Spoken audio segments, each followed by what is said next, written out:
All right, what's going on, everyone? Matt Bove here at Highmark Stadium following the Bills' 30-21 win against the Kansas City Chiefs. They are now 9-2 to start the season. Raise my hand. I did not see this coming.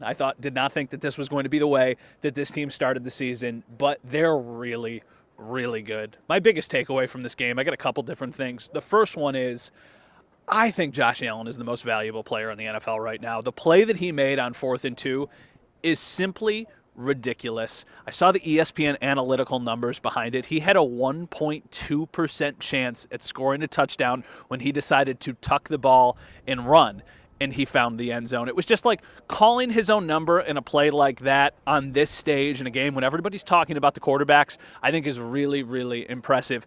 But also credit to the Bills for going for it, for not settling for a field goal of death, going up by 5 and giving the Chiefs the ball back. I think that they deserve a lot of credit for being incredibly aggressive.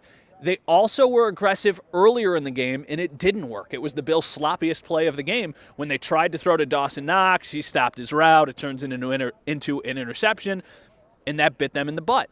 This time it didn't because they trusted their best player, who in this case, in almost every game they play, turns out to be Josh Allen. So I think that that's a really impressive just moment in the game and decision for the Bills. Now the big takeaway for like what this means going forward is that the 1 seed is still in the realm of possibility.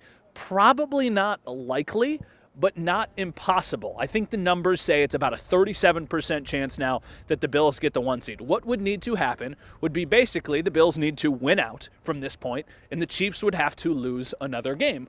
Or the Chiefs lose multiple games, and the Bills only slip up one time. But if they finish with the same record, because the Bills have the head-to-head win, they would be the 1 seed. There is a long way to go, but this just makes the rest of the season that much more interesting. Defensively, a lot to like. Start with Terrell Bernard. Thought he was very good in this game.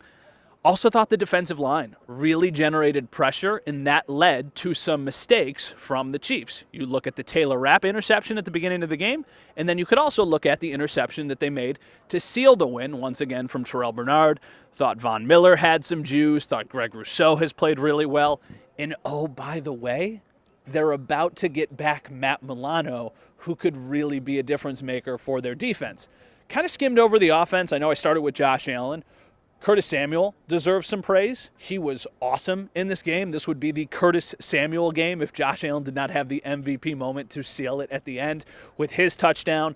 Easily his biggest contributions since he joined the Buffalo Bills. Sean McDermott had a really interesting comment about him after the game, and he was like, this is a reminder to Curtis that he can be a very good player in the league. And I think sometimes you just need the confidence boost. Sometimes you just need to see your hard work pay off, and then you know that you can go out and do that on the field.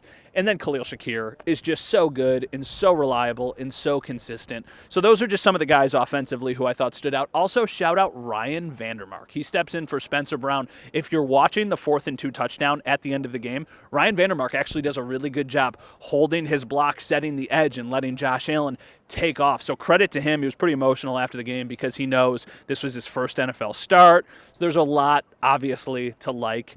They're 9-2, right? There's only so many negatives that you can say. It's mostly positives after a game like this. I went on a little bit of a rant on our podcast. It's Always Game Day in Buffalo. Also on our Instagram page. I think it is such a lazy take to say that this is the Bills' Super Bowl. That does not make sense. You could say it doesn't mean anything until you beat the Chiefs in the Super Bowl, or not in the Super Bowl, in the playoffs. That is fair. But to call this the Bills' Super Bowl because they beat the Chiefs on November 17th is such low-hanging fruit nonsense. That would mean the Bills are satisfied. They are anything but satisfied. They beat the team in front of them that happened to be undefeated and has also beaten them a lot of times in the playoffs. What were they supposed to do? Were they supposed to not win this game so then they could still just try and beat them in the playoffs? It just doesn't make sense. It's a dumb take. It's a lazy take. It is not one that I agree with. But the Bills, 9-2 to start the season, getting ready for the bye. Now you can really, the Thanksgiving dinner with the family around the table, you can be like, wow, the Bills are 9-2. Did you see that coming? A lot of football left, but a really impressive start. And oh, by the way, yeah, I think Josh Allen is the NFL MVP.